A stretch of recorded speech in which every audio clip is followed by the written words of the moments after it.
What's up, you guys? So, a little update on the motor right here. Just stripping it down, trying to get everything prepped for all the parts I got coming in. Let me go ahead and show you guys real quick. So, I got the block, I got the post mount taken off, I got this little thing. I'm still taking this out right here.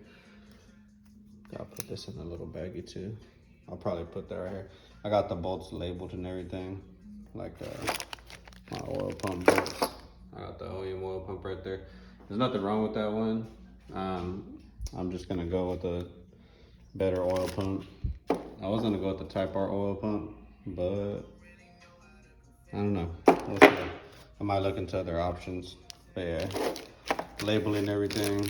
You know, I took out this block, or this fucking cap right here on the front of the block, and it was filled with like all this stuff you can see right here. I didn't take it out of the bolt yet, but I need to clean that up. But yeah, it was filled. I've never taken one of these off, and I took it off and it was filled with like a bunch of gunk, like just filled up and stuff. So good thing I did take this off, because I would have never noticed that, and that possibly could have caused some heating issues. Maybe not, but still, good thing I took that off. So I'm gonna get the whole block stripped down so I can paint it. The whole front of it's all dirty. Sometimes people ask me, what do I use to clean up the block and stuff like this. Personally, it's gonna sound crazy, but personally, I get gas and I put it in a spray bottle or something like this. Sorry about that. Phone ran out of storage, but like I was saying, the block, yeah, I'm getting it all prepped. Like I said, believe it or not, I do use gas. I like to use gas to clean up stuff like this, because it just breaks down the oil and turns it into like a watery type thing that just literally falls off. You can scrub it off with a toothbrush, and then the block will be like completely oil free. But I got the surface right here cleaned up for the oil pump. I got the water pump cleaned up. This thing is super clean inside.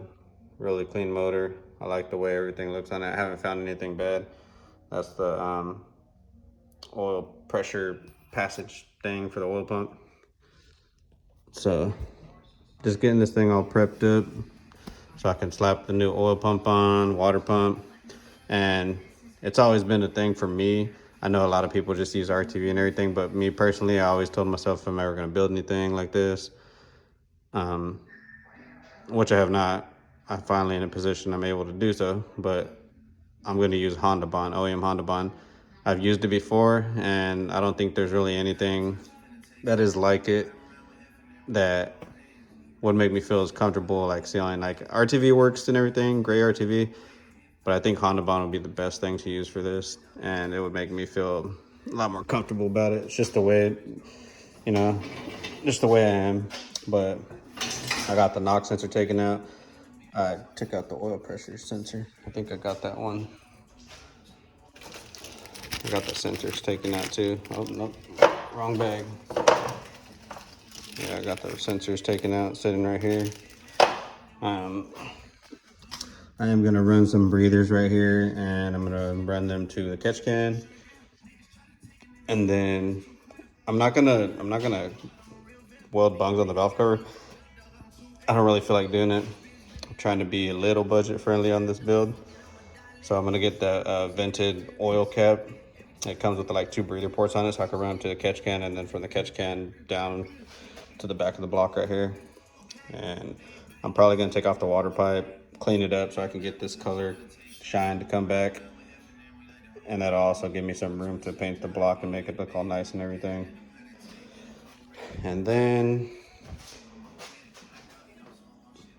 the cylinders are like super smooth. I'm probably gonna get a ball hone and just touch them up just so I can break the surface.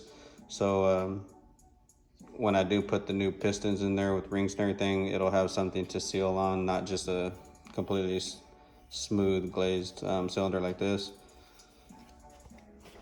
And then tomorrow I'm actually getting my Speed Factory rods. I'm pretty excited to see those. Yeah, it's gonna be pretty nice build, man. semi-budget friendly build. Try not to go overboard, but you know how that goes. This intake manifold was black. I don't think it was a Black Series manifold. I think somebody painted it black, but I stripped it down, painted it. I got just miscellaneous stuff right here. I got, let me see, a Blox thermal gasket. Got the GSR oil or water pump. Got my ITR cams. A little bit of stuff, valve cover gasket, water pump gasket. Got this in the mail the other day. You know, it's pretty nice. Whenever I do get a B Series tranny. Still looking for one, if anyone knows one. And I got this GSR Dizzy. No, it's not OEM, but I am gonna take the OEM internals out of my B20 distributor and put them in here. So that's that. Here's the head. I don't think it's gonna need a surface. It's pretty clean. It doesn't leak or anything like that. It's been surfaced before fairly recently. I gotta change the dowels, get rid of those. And I still gotta tap it for the B20 VTEC. I do have a stud in here that's broken off, so I gotta drill that out. Thankfully, I do have metal drill bits to take that out. Clean all this up, you know, get all that stuff situated. Bunch of seals and everything, gaskets, all that stuff. Picked up those axles the other day from Rock Auto. Believe it or not, these things were cheap. They were only 35 bucks a piece. So I think that was definitely worth it. Even if they break, I mean, they'll serve their purpose, I'm sure, long enough. Can't really complain for the price. And then everything, like little things like that, honestly, get off of Rock Auto, like seals, cam seals and stuff like that. Valve cover, gas, or grommet seals type things. I get those off of Rock Auto because they're honestly really cheap and it's not bad quality. And they even give you options. Like I got this Gates water pump, GSR water pump off of Rock Auto, and that was only like 50 bucks. But yeah, here's the car, man. It's been waiting. Trying not to procrastinate and take too long, but you know how that goes. Can't really see nothing in here right now, but I need to just hurry up and get this thing done.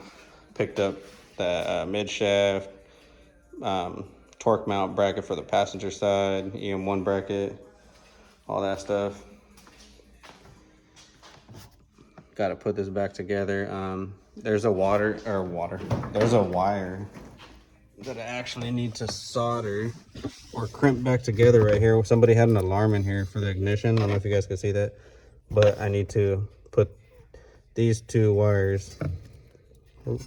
See, I need to put this wire back on here, and I don't want to crimp it, so I'm waiting until I can get some solder so I can connect that back, and then I can put it all back together. Got that center console and everything put in. I left it unbolted because I still have to do that the neutral safety switch, but other than that, everything's done. The ignition's done, the pedals are done, center console's done, it's cut out, it's ready for shift linkage. So that's pretty much it, man. I'm excited to see how this thing's gonna turn out.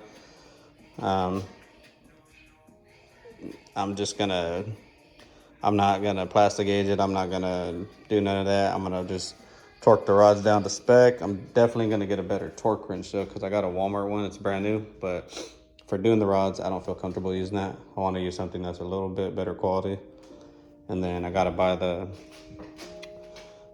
what is it? The one size piston ring compressor thing. I know ARP makes one. It's like a one size type thing. The 84 millimeter is the one I'm gonna buy, so I can just literally pop the pistons right in, and I don't have to worry about any rings getting stuck on those other ones that you have to tighten with the Allen wrench and hit it in a little bit here and there and hope it's lined up, and then you never know if you're gonna catch a ring. I'd rather not deal with that. I'm gonna buy it, and I can always have it, so for 84 millimeter. I'm gonna order the pistons next Wednesday.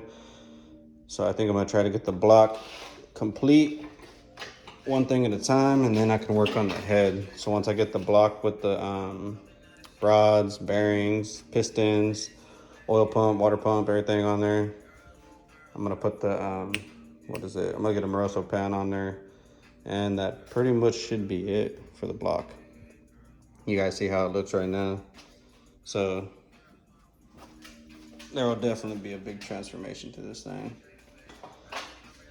Second time painting the valve cover. Still don't like it. I'm too indecisive. I thought it was a metallic blue, but the one I got was actually anodized.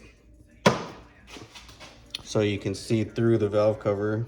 You can see like the metal still underneath. It's like see-through kind of, and I don't really like that.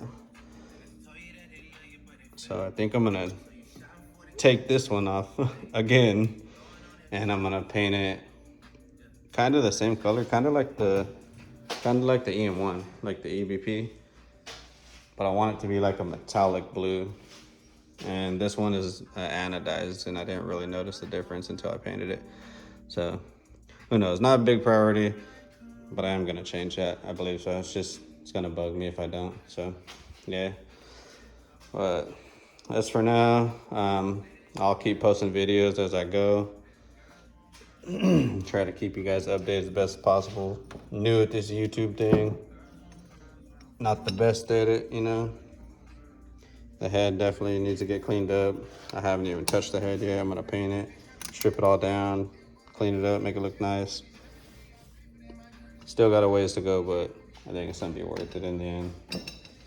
So stay tuned, like and subscribe if you're just watching and you haven't liked any of my videos, or subscribe. Trying to get better at the content thing. And I'll keep you guys posted. Thanks for watching, man.